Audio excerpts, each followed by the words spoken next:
High everyone, नमस्ते मेरो सम्पूर्ण फेसबुक फ्यामिलीलाई। आउनुहोस् हजुरहरूलाई आज नयाँ जग्गाको टुर गराउने छु र म पनि पहिली बारै गएको है यहाँनेरि। र हेर्नुहोस् त यहाँ के लेखेको छ माथि, अलिकति हेरेर चाहिँ याद आयो होला हजुरहरूलाई।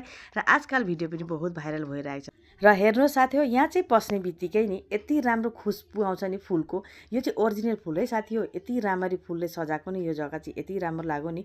अब के भन्नु हजुरहरूलाई मैले, यो चाहिँ शहीद स्मारक पार्क गुवाहाटी हो है साथी हो।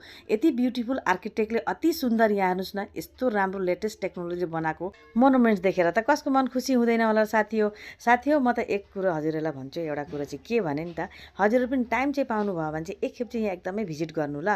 एकदमै मन खुसी हुन्छ र नानी केटाकेटी पनि बहुत खुसी हुन्छन्। नयाँ नयाँ चिज, नयाँ नयाँ टेक्नोलोजी हाम्रो आसाममा पनि आजकल देखिन पाइएको छ र मन चाहिँ साह्रै राम्रो लाग्छ है साथी हो। र यहाँ हेर्नुहोस् न, अब हजुरहरूलाई म भित्रको टुर त गराएकै छैन। अब भित्रको टुर गराउनको लागि चाहिँ म लिएर जाँदैछु है। भित्र जानुभन्दा पहिला हजुरलाई चाहिँ एउटा चिज चाहिँ देखाउन बिर्सिछु है साथी हो। यहाँ हेर्नुहोस् न, यस्तो ग्रिन, यति हरियो पानी देखेर चाहिँ मलाई चाहिँ यस्तो लाग्यो कि यहाँ कलर हाले जस्तै लाग्यो है साथी हो। हेर्नु त कति राम्रो लाग्यो नि देखेर, मलाई त छुन पो मन लागिरहेको। अब साथी हो, म चाहिँ भित्र जाँदैछु ल। भित्र चाहिँ के छ मलाई पनि थाहा छैन है। अब म चाहिँ पहिलो बारै गएको है, हजुरलाई मैले पहिले पनि भनेको होइन। र फर्स्ट टाइम म पनि यहाँ भिजिट गरेको है साथी हो। भिजिट गर्दाखेरि चाहिँ एउटा कुरो चाहिँ एकदमै ध्यान राख्नु है साथी हो, धेरै टाइम चाहिँ चाहिँदैन। आरामले थोरै टाइम लिएर पनि तपाईँले यो चिज चाहिँ हेर्न सक्नुहुन्छ।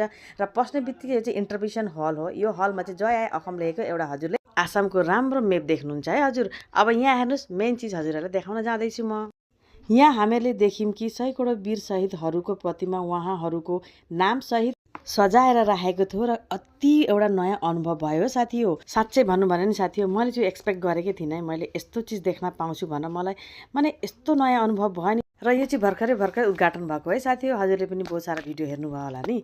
र मैले पनि भिडियो हेरेकी थिएँ, कति इन्स्टाग्राममा कतिले भिडियो अपलोड गरेका थिए र कहिले जाम भएको थियो। र साथी हो, मैले चाहिँ हिजो चाहिँ टाइम निकालेर म निस्किहालेँ कि है साथी हो। यो भिडियो हिजो हाल्छु भनेर मैले सोचेकी थिएँ, तर हिजो मैले अपलोड गर्न पाइनँ र भिडियो बनाउन पाइनँ भनेर आज चाहिँ हजुरहरूलाई देखाउनको लागि मैले अपलोड गरेको। यो इन्टरप्रेसन हलमा चाहिँ नि हजुर यहाँ चाहिँ आसामका वीर शहीदहरूकै फोटोजहरू, राम्रो राम्रो फोटोजहरू, तस्बिरहरू राख्नुभएको छ। र यहाँ चाहिँ पुराना आसाम ट्रिब्युटहरूको जहिलेबाट आसाम न्युज पेपर स्टार्ट भयो तहिलेबाट आसाम फर्स्ट न्युज पेपरहरू त्यो पनि राम्ररी सजाएर यहाँ चाहिँ राख्नुभएको छ साथी हो। यहाँको टुर चाहिँ खत्तमै हुने रहन्छ है, एकदमै माथि पनि जान सक्नुहुँदछ। र माथि जाँदाखेरि चाहिँ एउटा अलग्गै अनुभव हुन्छ, बहुत ही मजा पनि आउँछ। र यहाँ चाहिँ अझै कन्स्ट्रक्सन पनि चलिरहेको रहेछ। र यो कन्स्ट्रक्सन खत्तम भयो भने कस्तो देखिन्छ होला भन्नुहोस् त। वर्ल्डको नम्बर 1 टुरिस्ट प्लेस हुन्छ है यो चाहिँ। हेर्नुहोस् होला, यो चाहिँ मैले सच्चै भनेको हजुरहरूलाई। र बहुत काम बाँकी रहेछ, झन् काम खत्तम भएपछि झन् कस्तो राम्रो देखिन्छ होला। यहाँ मेरो हस्बेन्ड, मेरो सिस्टरहरू, मेरो नानीहरू चाहिँ माथिबाट घुमेर आउनुभएको। हजुरहरूलाई चाहिँ मैले एट्र्याक्टिभ जग्गा देखाउँदैछु है। यहाँ हेर्नुहोस् त कति राम्रो देख्छ नि। यो चाहिँ मोनुमेन्टको बाहिर एकदम पानी वरिपरि पानी छ है, कति राम्रो लाग्छ। ठन्डा हावा आउँदो रहेछ यहाँ चाहिँ, कस्तो राम्रो लाग्यो।